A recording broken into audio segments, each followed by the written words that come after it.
के जज्बात और एहसासात हमारी पार्टी की एग्जिस्टेंस के हवाले से है, वो मुख्तलिफ औकात में मुख्तलिफ जजमेंट्स और मुख्तलिफ केसेस सुनने के दौरान आप बिल्कुल पूरी कौम के सामने वाजे कर चुके हैं। और आपके जो ख्यालात और आपकी जो ओपिनियन हमारी पार्टी के बारे में है, उसके वाजे होने के बाद क्या ये इखलाकन कानूनन क्या ये मुनासिब है कि उसके बाद भी आप बैठ के हमारे केसेस के बेंचेस में हमारे केसेस को सुने? तो हमने फिर भी और फिर फैसले करें, हमने फिर भी कानून के एहतराम करते हुए रिक्यूजल की एप्लीकेशन फाइल की पार्टी की तरफ से। और आप ये देखें कि वो एप्लीकेशन वसूल तक नहीं की गई और वो वैसे ही वापस कर दी गई, जैसे कोरियर से गई या जैसे हमने देने की कोशिश की, वसूल भी नहीं की। आप हमसे जब हमारा बैट छीन लेते हैं, उसके बाद जो फैसलों में ऑब्जर्वेशन आप देते हैं, उसके बाद ये मुनासिब था, जजेस ये करते आए हैं। जिस वक्त इस किस्म का कॉन्फ्लिक्ट ऑफ इंटरेस्ट हो जाए, इस किस्म का चीज वाजे हो जाए, जजेस खुद अपने आप को बेंचेस से अलग कर लेते हैं। आपको तो यह नौबत भी नहीं लानी चाहिए थी कि हमें दरखास्त देनी पड़ती चीफ जस्टिस ऑफ पाकिस्तान पे रिक्यूजल के हवाले से, मगर आपने हमें मजबूर किया जब आप अपने आप को जबरदस्ती उन बेंचेस के साथ आपने अटैच किया कि हमने आपको लिख के दिया, मगर आपने उसको वसूल करने से भी आपके इदारे ने और आप लोगों ने इनकार किया, नहीं ली। मैं ये समझता हूँ ये नामुनासिब था और हम ये समझते हैं कि आज अगर आप इस बेंच का हिस्सा ना होते तो फिर फैसला भी शायद कुछ और होता। और हम ये हक बजाने में कहने पे, क्योंकि हम कह चुके हैं कि आप पे हमें एतमाद नहीं है, बार बार कह चुके हैं हमें आप पे एतमाद नहीं है। ये आपने बड़ा जुल्म किया है, बड़ी ज्यादती की है, आपको बेंचेस से अलग कर लेना चाहिए था। दूसरा नुकता जो है वो बड़ा अहम है और वो इलेक्शन कमीशन ऑफ पाकिस्तान है। इन लोगों के हलकों में इनके जो रिकाउंटिंग्स थी, जहां इनको शामिल भी नहीं होने दिया गया, जहां आरओज ने उस जगह को जहां रिकाउंटिंग्स की गई बगैर नोटिस दिए, रिकाउंटिंग के लिए नोटिस दिए जाते हैं ताकि हर उम्मीदवार, 18 उम्मीदवार भी हैं तो उनका नुमाइंदा वहां पे मौजूद हो, कोई नोटिस नहीं है। उसके बाद कॉर्डन किया गया पुलिस की मदद से, उसके बाद हमारे एमएनएज वहां पे मौजूद नहीं थे और उनकी अगर नुमाइंदों ने जाने की कोशिश की, जो आपको पता है इलेक्शन एजेंट जो होता है वो नुमाइंदा होता है, अगर उसने भी जाने की कोशिश की गई तो उसको बाय फोर्स रोका गया और उससे कहा गया कि तुम पे केस करेंगे। पुलिस ने नहीं जाने दिया।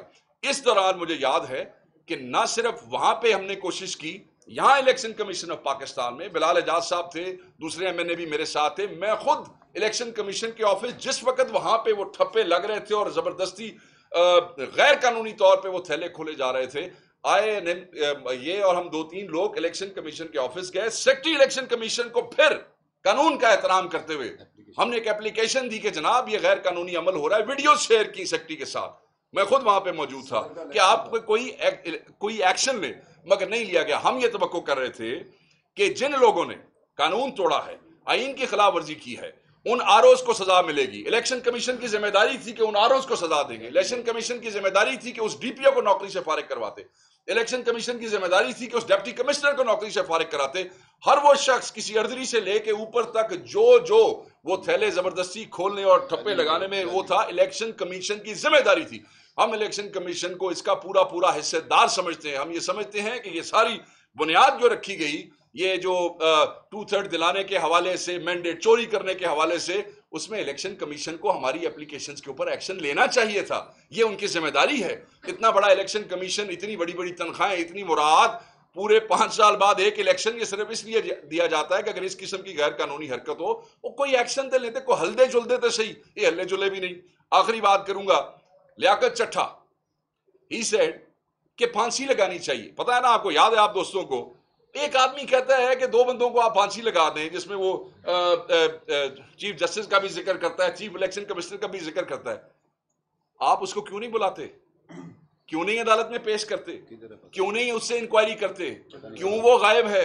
उसको प्रोड्यूस करें, उससे पूछें कि उसने इतना बड़ा इल्जाम, एक कमिश्नर लेवल का आदमी जो है, चीफ जस्टिस जैसे बड़े ओहदे के ऊपर, चीफ इलेक्शन कमीशन जैसे जिम्मेदार आदमी को इतना बड़ा इल्जाम। सो ये जुल्म है, ये ज्यादती है, ये ब्रुटैलिटी है, ये बदमाशी है और आप लोगों को मजबूर कर रहे हैं, अवाम को मजबूर कर रहे हैं। एक फैसला सुप्रीम कोर्ट देती है, उसके खिलाफ लेजिस्लेशंस जो है वो आप खड़ी कर रहे हैं और वो लेजिस्लेशन से अगर आप समझते हैं कि शायद सुप्रीम कोर्ट हटा देगी तो किसी दूसरे तरीके से फिर ये नामुनासिब है। मैं फिर कहूंगा कि अपने इन अदाओं पे, अपने इन रवैयों पे, ये जो डिक्टेटोरियल एटीट्यूड्स हैं, इनके ऊपर इन तमाम इदारों को रिव्यू करना चाहिए। मत इंतशार, ये लोग कहते हैं ना इंतशार होता है गलत फैसलों से, जजों के फैसले बोलते हैं और ये फैसला तो जो बोल रहा है वो सारी दुनिया देख रही है। है। और मंसूर अली शाह साहब का नोटिफिकेशन करें, एक एक दिन जिसमें वो नोटिफिकेशन डिले होगा, उससे हमें आपकी इंटेंट का पता लगेगा। मैं सिर्फ एक बात करूंगा कि मेरे साथियों ने बात की, वकास साहब ने, सबने, शिबली साहब